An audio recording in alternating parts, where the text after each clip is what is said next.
Dr. Bradshaw. They said, the guy said to me, I said, hey, is this going to be really dangerous here?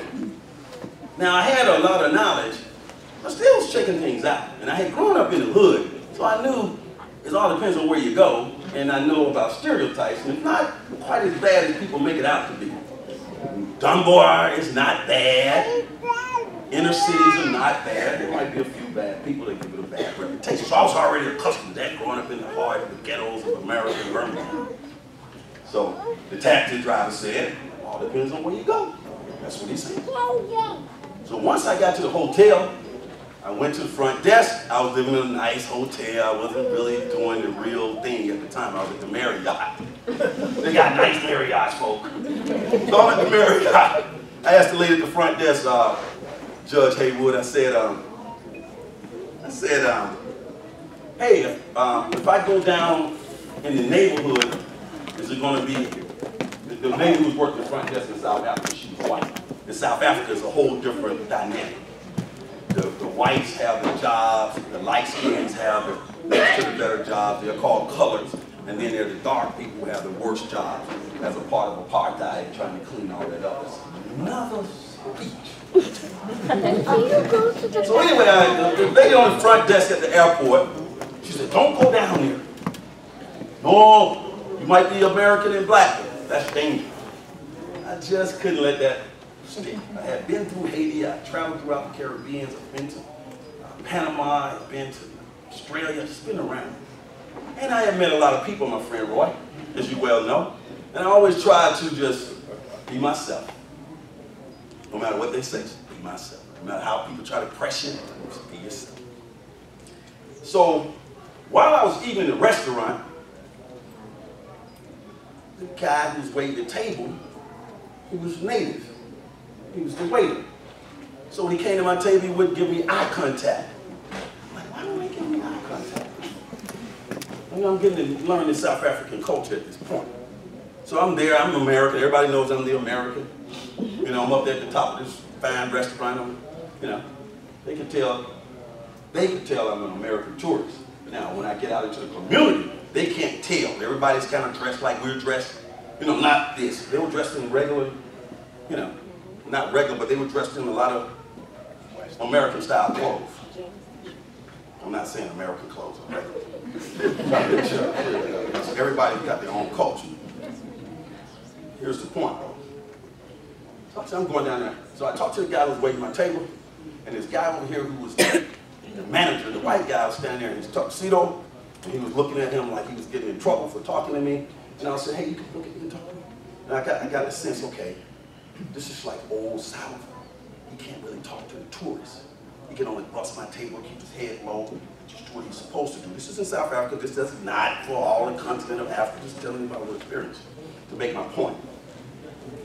So I looked up at the manager who was standing there in his tuxedo in the fine restaurant, and I said, hey, I told him he can talk to me.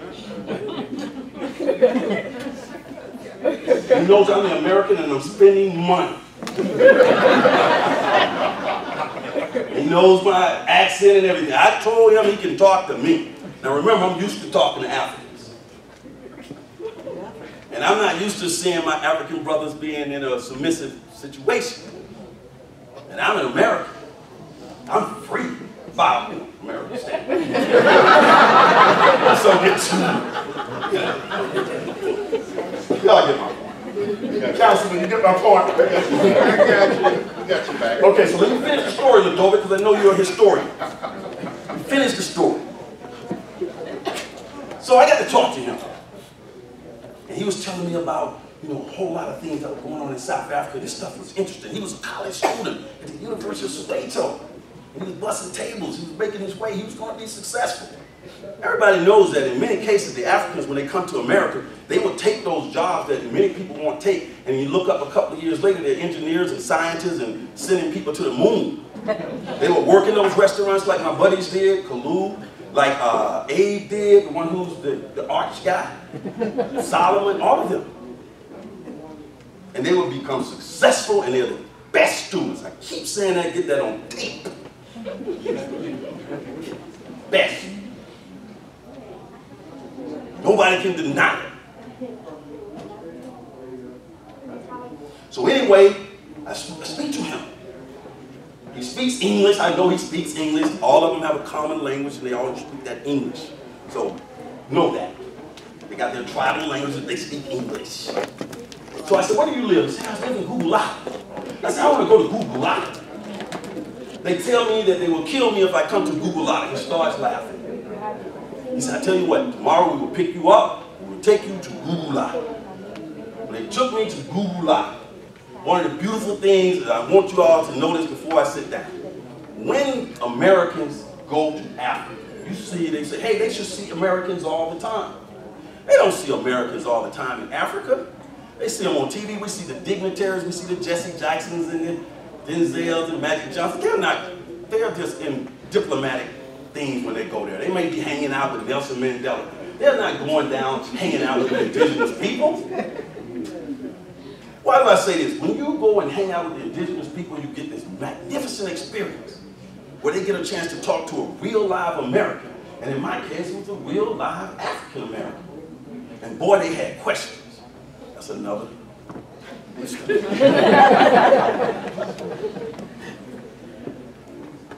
See, y'all, see?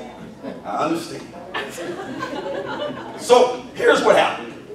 Picked me up, they took me down. I started going into some of the not so pleasant places by American standards. I went into some of the shanty huts. I interviewed people. I went to the I did the whole works. Then when they took me to the subway, to the mall, Frankie, took me to the mall subway where all these trains come together like Grand Central Station would be here in America. So we got there, I was at this restaurant sitting in this window, and millions, looked like millions of black people just moving around. Just all black, down in the neighborhood. Getting on buses, getting on trains, getting all these black people. Never seen anything like it. I thought I had seen something before. Never in my life.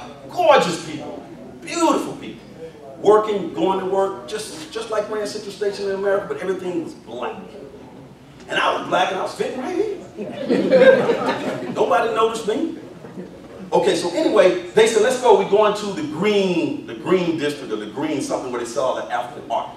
And I was just standing there like, let's go. And I was like, they didn't realize that for me to be standing there seeing all of this was like good enough for me. I don't need to see anything if I could just stand here all day easy and just look at all these black people moving around. Running things, running banks, running colleges, just move on the wall. So then I started to think. I said, we know when we see a red bird flying around, we know that that red bird comes from a nest somewhere. We don't necessarily know where the nest is. We just know the red bird came from some nest, and there are a bunch of red birds over there where that red bird came from. So if you follow that red bird to the end, you'll find out where all the red birds are. So when I was in Africa, I was like, oh, so this is where all the black people come from. I know that sounds funny, right? But it's one thing to think about it and then to be at the nest.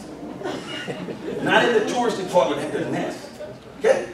This is where they come from. I'm at the nest. I'm here in the nest. I was in heaven. I was just chilling in the nest. Didn't want to move, just wanted to stare at people. All these different facial structures that I had never seen, like hardcore black. Beautiful facial structures, bone structures, just beauty. Beauty beyond imagination. So I eventually moved on with it. Then, when I went to the University of Soweto, by that time, the word had gotten out that the American was here and he was willing to speak at the university. I went to the University of Soweto. So I'm lecturing in the University of Soweto. I'm actually thinking I'm somebody. They had embraced me so much and they were constantly telling me to get out of the hotel and come and stay with them. My African friends know what I'm talking about. They kept on saying, why are you over there in the hotel? Just come and stay with us. I said, well, they said you guys were going to kill me. They laughed. They laughed. It's the same way here. When people come to Fort Myers, they may not come down into the neighborhood. They'll be on Fort Myers Beach. They'll be in Santa Fe. They'll be all around and go back and say they came to Fort Myers. They didn't really come to Fort Myers. They didn't come down into the real inner city of Fort Myers. They hung out around Fort Myers Beach. They didn't really experience the total Fort Myers. if they come down into the neighborhood and get to eat some soul food, meet the Hispanics, the blacks, just everybody. That's Fort Myers, not the touristy stuff. So then, at the University of Soweto, after I stood up there like I was somebody, they thought, oh, you must be like Oprah back home. You got a TV show and everything. Like, okay, I'm Oprah. Long story short, one of the questions they asked me in the Q&A, they said, Lee, is poverty in America, because I had told them the story of how I had risen, that was a unique thing for them, because they, in many cases, thought that most Americans were doing really well financially. So they figured I had money. I'm over here in Africa, I'm down in the neighborhood. I must have a couple of dollars. So they said, is poverty in America the same as it is in Africa? Is poverty in America the same as it is in Africa? I hadn't thought about that. One of the smart students asked me that. So I thought about it, hey, if you're poor, you don't have any food, you don't have any money, you're equally poor. I figured that was the logical answer. If you're poor, no matter where you are, you're poor. Then one of the students said, no, no, no, no, no. In America, if you're poor, there are systems in place to help you. Halfway houses, soup kitchens, welfare programs, and so on and so forth. Here, there's no safety net in that area where I was to catch you. So poverty is different in different places. So they were curious, how did I rise out of poverty in America, and what were some of the obstacles? Again, another story, but it was a great presentation to the students at the university. Then I took my camera after teaching swimming, and I went to Cape Town. I went to see Mandela's jail cell. I walked around in the prison. They let you go in. It's a tour. Mandela to South Africa is what Mickey Mouse is to Disney World. Now they are marketing Mandela. You can buy Mandela t-shirts and books and caps and tablecloths and all kinds of things with Mandela's image on it. Take that however you may. I'm just telling you what I saw with my own 2 eyes. But anyway, I went over and I spent some time. They give you a tour of the prison. I stood in his cell and I saw what he went through, and it was just a spectacular experience. Finally, I went over to the mall, great mall, and I heard this wonderful sound coming out of this restaurant. And I said, man, that sounds like Jonathan Butler. Nah, this can't be. If you don't know who Jonathan Butler is, he's a Grammy Award-winning South African guitar player, singer, George Benson of South Africa. Just a great musician. And the probability of me hearing Jonathan Butler playing in a small restaurant is slim and none, though. But sure enough, I said, that sounds like Jonathan Butler. My wife and I were very familiar with Jonathan Butler. I told her the story, and I went over, and there he was in the restaurant rehearsing. Jonathan Butler.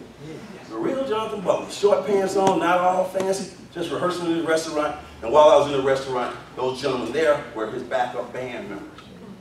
And then they got to know me, and they said, hey, why don't we take you around and show you some other sites? They embraced me. Everybody over there embraced me. And so by the time I got to Dr. Peter Denui, I had such a great time. I said, Dr. Peter Denui, get involved in the community. He got involved in the community. He joined the NAACP. He was the head. He took the AXO program and made it what it was. They went out and won national awards, and he brought his intellectual capital to the neighborhood. And that is why I'm so proud of Dr. Peter Denui, and why I'm so proud of the African in me. Thank you.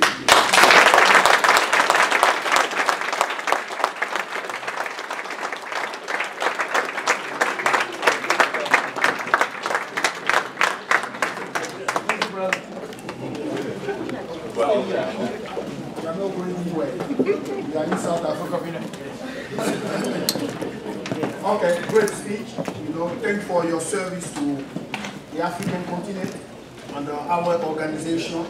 So receive the guest speaker award from the African Network. Thank you. 7 years ago. Our forefathers.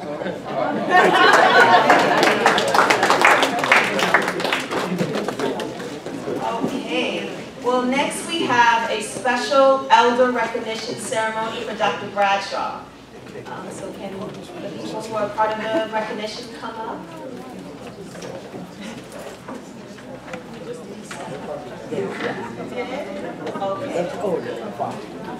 Okay.